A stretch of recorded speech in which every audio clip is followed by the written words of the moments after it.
Hey everyone, this is All Parks, and we're back this week for a quick rundown on Fort Fisher Historic Site located in Curie Beach, North Carolina. So I know this is not technically a park, but it is considered a historic site in North Carolina, and certainly a nice green space to visit if you're in the Wilmington area. We just saw it and can give you tips on what to do, what to see, and what to watch out for. If you enjoy history or want to learn about the American Civil War, there is plenty here to read up on. I'm not going to go too in depth since there were no shortage of informational signs posted all throughout a short loop of the fort. But anywho, Fort Fisher existed to ensure that the Port of Wilmington let supplies in to help the Confederacy. Eventually, the Union launched a major attack from the sea toward the end of the war, and in 1865 the fort fell, leading to the overall defeat of the Confederacy.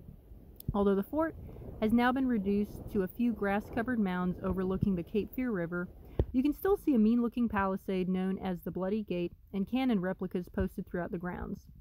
There's a short staircase that takes you to the top of one of the mounds, and you can get the perspective of a soldier firing the artillery. It had to be absolutely miserable to take the fort, having to face a barrage of cannon fire after crossing was essentially marshland. We visited in December and found out that two major attacks happened on Christmas Eve and Christmas Day. About a third of the soldiers manning the fort at that time were between the ages of 17 and 18. They were ordered to hold the fort in the freezing rain. Understandably, excerpts from the soldiers stationed are posted on the signs describing the awful conditions. In addition to the journal entries of the event, seeing the cannons up close was pretty insane. There's a replica of an Armstrong cannon which could fire a 150-pound shell up to 5 miles, according to the Historical Marker database.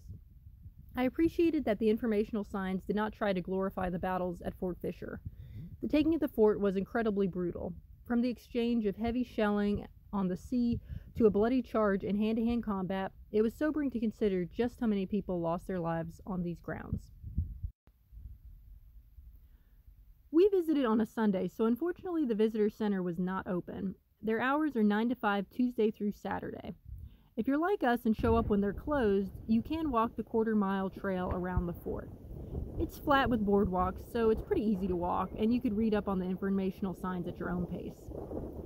Apparently there are a lot more exhibits inside the visitor center, which include a fiber optic map, a short film, and artifacts from the soldiers who stayed in the fort during both the Civil War and World War II. There are also several tours that include basic history or more in-depth information on artillery drills and life as a soldier. It's free to visit, but if you feel like spending money, they do have a gift shop. If you cross Highway 421, which is doable on foot since it's only 2 lanes, you can see the rest of the fort's remains by the ocean.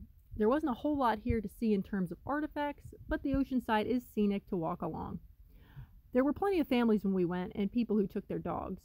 Be warned, though, that it's not the easiest place to get to. There are lots of stones piled up, which I assume is there to help with erosion, but I would not recommend it for anybody with mobility issues. The historic site is fairly tame, so I wouldn't worry too much about getting around the grounds. Bring sunscreen if you do plan on going since you're at the beach. The trail does have some shade, especially toward the end where there's a section of live oaks, but obviously if you make your way to the ocean side, there's not much sun protection. If you felt like having a picnic, there are not any tables, so you may want to save it for the beach. There weren't any bathrooms open either when we visited on a Sunday. Now they may have something in the visitor center on the days they are open, but I would call ahead to be sure. If you keep following Highway 421 south, you can check out Fort Fisher State Recreation Area. It's less than a mile away. Here you can explore the beach and boardwalks through marshland. It's a popular spot for four-wheeling, fishing, and swimming. Plus there are a lot of different bird species you can spot, and sea turtles are also known to nest on the beach in the summer. There's also an aquarium a short drive away. You do need a ticket to enter, and they are currently doing advanced ticket sales only. It costs $12.95 for adults and $10.95 for kids. Social distancing and mask wearing are also required. If you happen to be visiting the Wilmington area, I would recommend stopping by Fort Fisher Historic Site. It's good for families to explore, and it's pretty easy to get around. Even if you're not into history, the view is scenic and it's a good area to stretch your legs. You probably don't need more than an hour to get the most out of your visit, which is perfect if you're planning a quick trip. If you are looking for more in the way of outdoor fun, or you have a longer day trip planned, the recreation area and the aquarium are conveniently close. We hope you enjoyed this video, and if you did, give us a like. Be sure to hit subscribe to learn more about our travels to national parks, state parks, and green spaces all over. Until next time, this is All Parks.